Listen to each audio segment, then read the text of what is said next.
सिर्फ सनातन है, बाकी तो सब पंथ है। माफ करिएगा, हम किसी भी धर्म के विरोधी नहीं है, ना हमें किसी भी धर्म से मतलब नहीं, हम अपने धर्म के कट्टर हैं, ये तय। औरों के पास एक पुस्तक है, चाहे उल्टी पढ़ ले, चाहे सीधी, चाहे बीच से पढ़, एक किताब है। हम लोग कितने अमीर लोग हैं, सनातनी हिंदू, 4 वेद, 6 शास्त्र, 18 पुराण, पंचम वेद महाभारत, 108 उपनिषद और रामचरितमानस जैसा। गाय को हमने 6 साल जहर खिलाया। एक गाय पर ये एक्सपेरिमेंट हमने किया, 6 साल जहर खिलाया, सबसे खराब जहर खिलाया, उसका नाम है संखिया। चारे में मिलाकर दिया, बहुत मामूली मात्रा में, क्योंकि हम जानते हैं ज्यादा देंगे तो गाय मर जाएगी। हमें ये देखना था कि ये थोड़ा थोड़ा जहर देते हैं तो उस पर असर क्या आता है। तो 6 साल जिस गाय पर हमने ये प्रयोग किया, वो गाय अभी भी जीवित है और स्वस्थ है, तंदुरुस्त है। खाओ तो सब कुछ आने ही वाला है, मूत्र में और ब्लड में। तो 6 साल लगातार उसको संखिया खिलाने के बाद भी उसके मूत्र में 1.0000 में चले जाएं, उतना भी संख्या कभी नहीं है। अद्भुत है। अब मुझे पुरानी बात इसमें जोड़नी है। बहुत लोग कहते हैं ना, गाय के गले में शंकर भगवान का निवास है, वो शायद शंकर जी ने पी लिया, तो शायद गले में शंकर जी हैं, गाय के तो वहीं रुका। और सच में हमने ये देखा, इसमें मैं एक्सेजरेशन नहीं कर रहा हूँ, आप चाहें तो वो गाय कभी भी आके देख सकते। हमने उसके गले के आसपास महसूस किया 6 साल में एक ब्लू कलर का रिंग बन गया है, और वहां से ब्लड निकाला, उसको टेस्ट किया तो उसमें पूरा संख्या है, गले के नीचे वो गया ही नहीं। मैं एक ऐसे व्यक्ति को कोट करता हूं जिसका ना भारत से मतलब है ना हिंदू धर्म से। वो एक ऑस्ट्रियन साइंटिस्ट है जिसका नाम है फिट्जे कैपरा। फिट्जे कैपरा की बड़ी फेमस किताब है द ताओ ऑफ फिजिक्स, आप लोग जाके कभी पढ़ लीजिएगा। उसकी एक और किताब है the uncommon wisdom. Theoretical physics के बहुत बड़े लोगों में से एक है, और दुनिया में अभी तक साइंस की जो सबसे बड़ी खोज अभी तक 21वीं सदी में हुई है, सर्न लेबोरेटरी में 4 अप्रैल 2012 को जो हिग्स बोसॉन खोजा गया, जिसको गॉड पार्टिकल कहते हैं, उसकी लॉबी में नृत्य करते हुए भगवान शिव की नटराज के रूप में मूर्ति लगी है। और सुनिए, फिट्जे कैपरा लिखता है कि now the science has come to the conclusion that the perpetual creation and destruction of universe is like the cosmic dance of Shiva.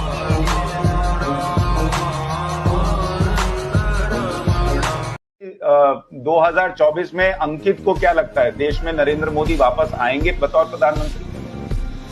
जी आओगे, मेरे इलाके देखिए पूरे देश में लग गया चीज तक, कोई दूसरा ऑप्शन है नहीं। ऑप्शन ही नहीं है ना, ऑप्शन ना। शरीर का कण कण, समय का पल पल सिर्फ और सिर्फ देशवासियों के लिए। हिंदुस्तान की जनता इतनी मैच्योर है कि गुजरात में 2000 लोग मारे गए और जो चीफ मिनिस्टर कंट्रोल नहीं कर सका उसको प्राइम मिनिस्टर बना दिया। हिंदुस्तान की जनता इतनी मैच्योर है कि दिल्ली की सड़कों पर 2000 सिखों को मारा गया और प्राइम मिनिस्टर बना दिया आपने। मैं आप उसमें मत जाइए, बड़ी सब्जेक्टिव चीज है वो। नहीं, नादिर शाह ने इस देश में दिल्ली में कत्लेआम किया था। हम ये नहीं कहते कि वो वैसी उसका वारिस है। ऐसी गऊ की हत्या हुई हो और उसके चमड़े के हम जूते पहने, तो मुझे तो लगता है कि ठीक बात नहीं है। यदि हम उन वस्तुओं का सेवन न करें और प्रत्येक गृहस्थ अपने दरवाजे पर एक गऊ का पालन करे, तो देखो आप, जहां गाय की मूत्र गिरे, गोबर गिरे, वहां कहा जाता था लक्ष्मी का वास होता है, बड़ा पवित्र माना जाता था। आज गाय को हम निकाल देते हैं और कुत्ते और कुतिया को रखते हैं। वो चाहे रसोई में भी हगे मुद्दे, तो हम उसको पवित्र मानते हैं।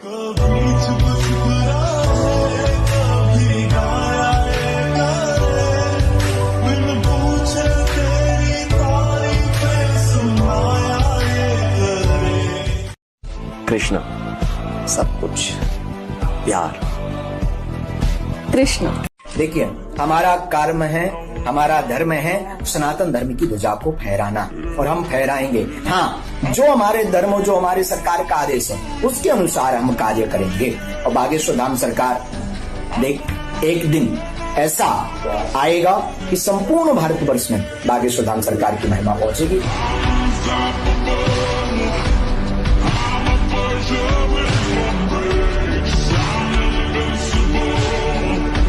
हम लोगों की कथा में भीड़ आती है, बागेश्वर धाम सरकार की कथा में सुनामी आती है।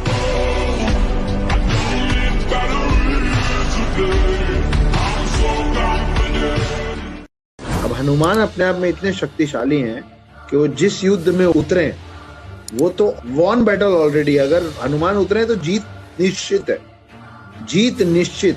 आप सोचिए कि काली कितना बलशाली और कितना पावरफुल होगा कि हनुमान के होने के बावजूद भी 6 और चिरंजीवी और विष्णु अवतार की जरूरत पड़ने वाली है। तो अभी आपको हिटलर अगर सबसे बड़ा विलन लगता है तो उससे बड़ा विलन आना बचा है, उसका नाम है काली।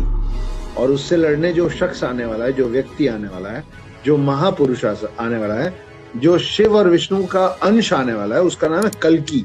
इतने बड़े विलन के साथ कल्कि अकेले नहीं जीत सकते। राम को लक्ष्मण की जरूरत थी, कृष्ण को बलराम की जरूरत थी और कल्कि को 7 चिरंजीवियों की जरूरत है। तो ये 7 चिरंजीवी जो एक एक करके श्राप हो या वरदान हो, जो जुड़ते चले जा रहे हैं ना, वो कलयुग के अंत में कल्कि का साथ देने की तैयारी कर। Does anybody in the audience know why do you burst crackers for Diwali? What is the connection? Is it just a merry-making activity? Is it just a celebratory activity? Or is it just an activity for making money? Why do you burst crackers? The Supreme Court, in just 8 lines without discussing any evidence, had taken a position that bursting of firecrackers during Diwali is a mere celebratory activity. It's a merry-making activity. It is not a ritual. I'm sorry, it is a ritual. What comes before Diwali? You have the Shraddha period, the Mahalaya Paksh. Correct? Then you have Diwali. And then comes the Kartika Masam. Correct? Here's the understanding. And you will find parallels to this structure or to this tradition even in China. So what are you doing during the Shraddha period or during the Mahalaya Paksh period? The understanding is that your ancestors have come and you're supposed to feed them. That is what effectively you do. They've come. Now they have to go back. They don't know the way. You light the sky for them to find their way back to heavens. There is scripture after scripture after scripture that says that this is to be done. It's called Akasha Deepam. कौन सा सनातनी हिंदू होगा जिसको अपने 4 धाम के नाम याद नहीं होंगे? सब जानते हैं, बद्रीनाथ, द्वारिका, रामेश्वरम और जगन्नाथपुरी धाम। लेकिन क्या आप अपने सप्तपुरियों के नाम जानते हैं? अगर किसी ने पूछ लिया तो आप क्या जवाब दोगे? 7 ऐसे शहर हैं जहाँ पर जाने मात्र से मोक्ष प्राप्त हो जाता है। वो कौन कौन से हैं? सबसे पहला कांचीपुरम, दूसरा है काशी, तीसरा है हरिद्वार, चौथा है मथुरा, उसके बाद अयोध्या, उज्जैन और द्वारिका। ये देखिएगा, द्वारका 4 धाम में भी आ रहा है और सप्तपुरियों में भी आ रहा है। मैं तेरा होया संभाल ले तू मैनू मैनू मैं तेरा होया। In the Hindu community, women are not allowed into certain temples, and Sabrimala, the fight is still on. Let us understand this. This is a culture where there are more goddess temples than god temples. There are more female deities worshipped in this culture than male deities. These are occult temples. You know what's occult? When you do occult practices, women in different states, particularly in states of pregnancy or menstrual states, it's not good for them. They're very vulnerable at that time. It can hugely impact their health and well-being. So they said you should not enter occult temples. Only on certain days when there are no such practices you enter. Otherwise, when practices are going on, you do not enter because it's not good. Sabrimala temple, they are saying that is because the deity is a brahmachari. If there is such a sensitivity, I think you should leave it. There are certain sensibilities and there is discrimination. These are 2 different things. Sensibilities have to be respected. You can't level everything. There are temples in Karnataka where men cannot enter. So these things were made for a different reason. This is not gender discrimination. If there is gender discrimination, it must end. There's no question. But this is gender discrimination. How else? See, I will not go into the ladies' toilet. Is it gender discrimination? It's just sense. Simple sense. Namo Namo Shankara, Bholenath Shankara, Trilokaनाथ Shambhu Shivaya Shankara, Namo Namo Shankara, Bholenath Shankara, Rudradev Maheshwara. We all talk about the pyramids and how could they have possibly built it? How did they do it so many years ago? But do you know that in India we have so many temples, but the one with the highest Gopuram is there in Tanjavur. That particular temple has the highest Gopuram in the whole world. The top stone alone, it's a single stone that weighs 80 tons. But do we know that? We all go to the pyramids, we go see the Leaning Tower of Pisa. Someone said something very nicely.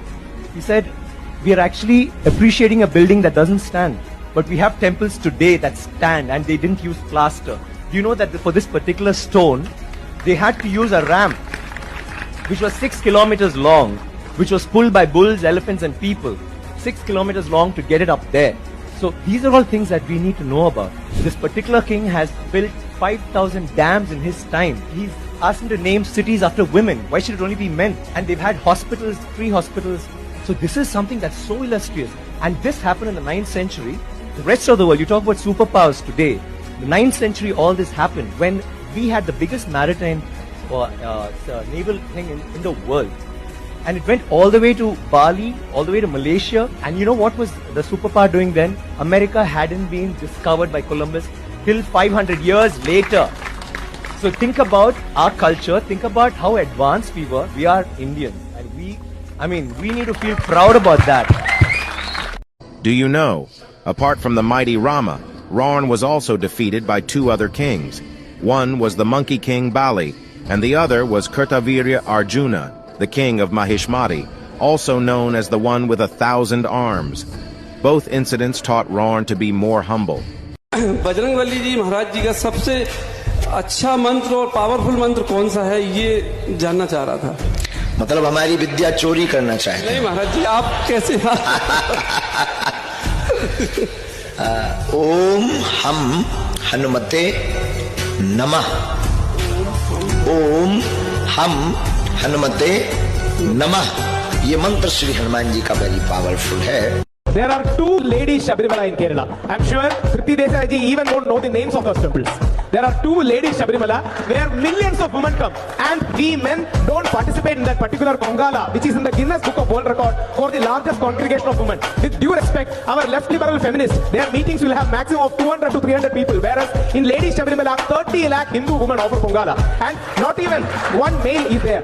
This is only like a male college and a female college. Our puja system, tantric systems are very deep. They are connected to physiology, psychology, spirituality. Second point, what is inside a temple, even though we call it God, the right word is deity. Swami Ayyappa is a deity, Sri Ram is a deity, Skanda is a deity, or Devi is a deity. This deity is not exactly equal to Parabrahma. The deity is a form to or a path to reach Parabrahma, and the ritualistic system in every temple differs. This is the soul of a temple worshipping system. Unfortunately, without knowing anything, I know my friends like Kriti Desai is always come. We would request her to come to Kerala and visit Lady Shabarimala, but she will never come because she wants to create an issue, she wants to create a controversy, she wants to create a problem. So Kriti Desai ji will never want to, it is, and I would like to end by saying, it is simply like me going to a lady college and saying that, why can't I get admission here? If I am not having admission, it is against the right to education. I am being discriminated. So other people will say, Bhaiya, तुम्हारे लिए college है. No, I want to study in a girls' college amidst the girls itself. Then only my right to education is fulfilled.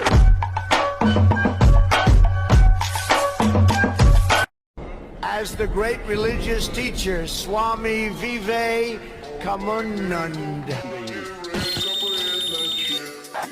My friend, India's friend, the President of the United States of America, Mr. Donald Trump.